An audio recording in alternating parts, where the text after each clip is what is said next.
बहुत समय पूर्व जब गुरुकुल शिक्षा की प्रणाली होती थी तब हर बालक को अपने जीवन के 25 वर्ष गुरुकुल में बिताना पड़ता था। उस समय एक प्रचंड पंडित राधे गुप्त हुआ करते थे, जिनका गुरुकुल बहुत प्रसिद्ध था, जहां दूर दूर के राज्य के शिष्य शिक्षा प्राप्त करने आया करते थे। बात उन दिनों की है जब राधे गुप्त की उम्र ढलने लगी थी और उसकी पत्नी का देहांत हो चुका था। घर में विवाह योग्य एक कन्या थी। राधे गुप्त को हर समय उसकी चिंता सताती रहती थी। वे उसका विवाह एक योग्य व्यक्ति से करना चाहते थे, जिसके पास संपत्ति भले न हो पर वे कर्मठ हो, जो किन्हीं भी परिस्थिति में उसकी बेटी को खुश रखे और उचित समय पर उचित निर्णय ले सके। एक दिन उनके मस्तिष्क में ख्याल आया और उन्होंने इस परेशानी का हल सोचा कि क्यों न वो अपने खुद के शिष्यों में से योग्य वर की तलाश करे। उनसे बेहतर उनकी बेटी के लिए और क्या हो सकता है। इस कार्य के लिए उन्होंने बुद्धिमान की परीक्षा लेने का निर्णय लिया और सभी शिष्यों को एकत्र किया। राधे गुप्त ने सभी से कहा कि वे एक परीक्षा आयोजित करना चाहते हैं जिसमें सभी की बुद्धिमानी का परिचय होगा। उन्होंने सभी से कहा कि उन्हें अपनी पुत्री के विवाह की चिंता है, जिसके लिए उनके पास पर्याप्त धन नहीं है, इसलिए वे चाहते हैं कि उनके शिष्य विवाह में लगने वाले सभी सामग्री कैसे भी करके एकत्र करे।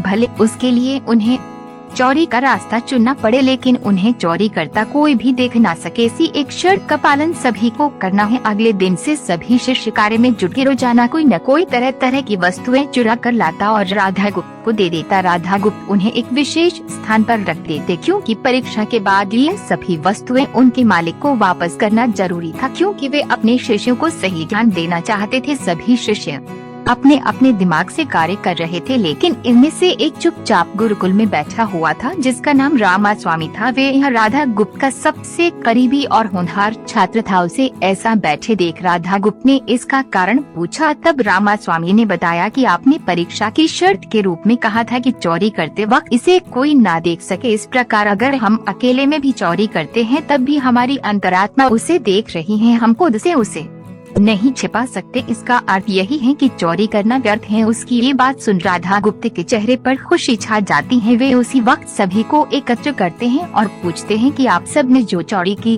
क्या उसे किसी ने देखा? सभी कहते हैं नहीं। तब राधा गुप्त कहते हैं कि क्या आप अपने अंतर्मन से भी इस चोरी को छिपा सके?